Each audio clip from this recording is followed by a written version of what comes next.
السلام علیکم دوستو، آپ نے اردو کے ایک عظیم مثال سنی ہوگی، عقل بڑی کہ بھینس۔ آج میں آپ لوگوں کو اسی کے مطابق ایک بہترین واقعہ سنانا چاہتا ہوں جو آپ کے اور میرے لیے ایک بڑا سبق آموز واقعہ ہے۔ ایک ملک کا حکمران بنانے کا بہت ہی انوکھا طریقہ تھا۔ وہ ہر سال کے پہلے دن اپنا بادشاہ بدل لیتے تھے۔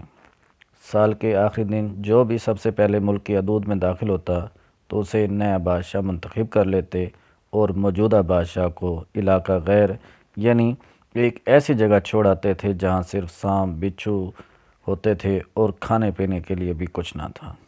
اگر وہ سانپ بچھوؤں سے کسی نہ کسی طرح اپنے آپ کو بچا لیتا تو بھوک پیاس سے مر جاتا تھا۔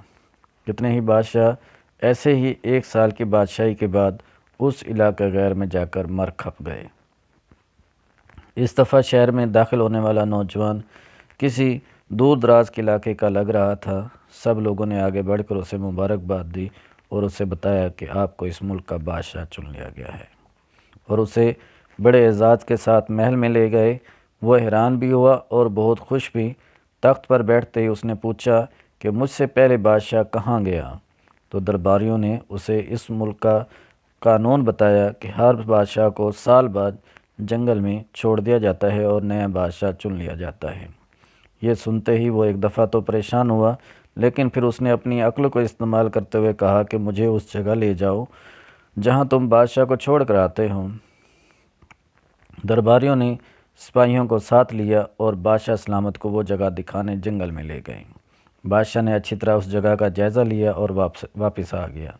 اگلے دن اس نے سب سے پہلے حکم یہ دیا کہ محل سے علاقہ غیر تک ایک سرسبز و شاداب راستہ بنایا جائے اور اس جگہ کے بیچوں بیچ ایک ایسی رہائش تعمیر کی جائے جس میں ہر قسم کی سہولت ہو اور اس کے ارد گرد خوبصورت باغ لگائے جائیں۔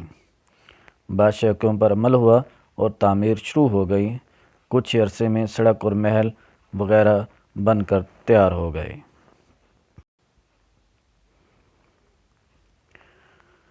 1 سال کے پورے ہوتے ہی بادشاہ نے درباریوں سے کہا کہ اپنی یہ رسم پوری کرو اور مجھے وہاں چھوڑاؤ جہاں مجھ سے پہلے بادشاہوں کو چھوڑ کر آتے تھے۔ درباریوں نے کہا کہ بادشاہ سلامت، اس سال سے یہ رسم ختم ہو گئی کیونکہ ہمیں ایک عقل مند بادشاہ مل گیا ہے۔ وہاں تو ہم ان بیوقوف بادشاہوں کو چھوڑ کر آتے تھے جو 1 سال کی بادشاہی کے مزے میں باقی کی زندگی کو بھول جاتے اور اپنے لیے کوئی انتظام نہ کرتے، لیکن آپ نے عقل مندی کا مظاہرہ کیا کہ آنے والے وقت کا خیال رکھا اور عمدہ بندوبست فرما لیا۔ ہمیں ایسے ہی عقل مند بادشاہ کی ضرورت ہے۔ اب آپ آرام سے ساری زندگی ہم پر حکومت کریں۔ دوستو، کیا آپ کو معلوم ہے وہ بادشاہ کون تھا؟ وہ ملک کون تھا؟ ٹھیک ہے، میں آپ کو بتاتا ہوں۔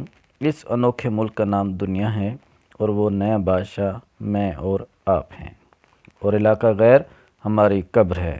اب آپ خود فیصلہ کر لیجئے کہ کچھ دن بعد ہمیں بھی یہ دنیا والے ایک ایسی جگہ چھوڑ آئیں گے تو کیا ہم نے عقل مندی کا مظاہرہ کرتے ہوئے وہاں اپنا محل اور باغات تیار کر لیے ہیں، یا بیوقوف بن کر اسی چند روزہ زندگی کی مزوں میں لگے ہوئے ہیں اور دنیاوی زندگی کی ایک مخصوص مدت شاہی انداز سے گزار کر وقت ضائع کر رہے ہیں؟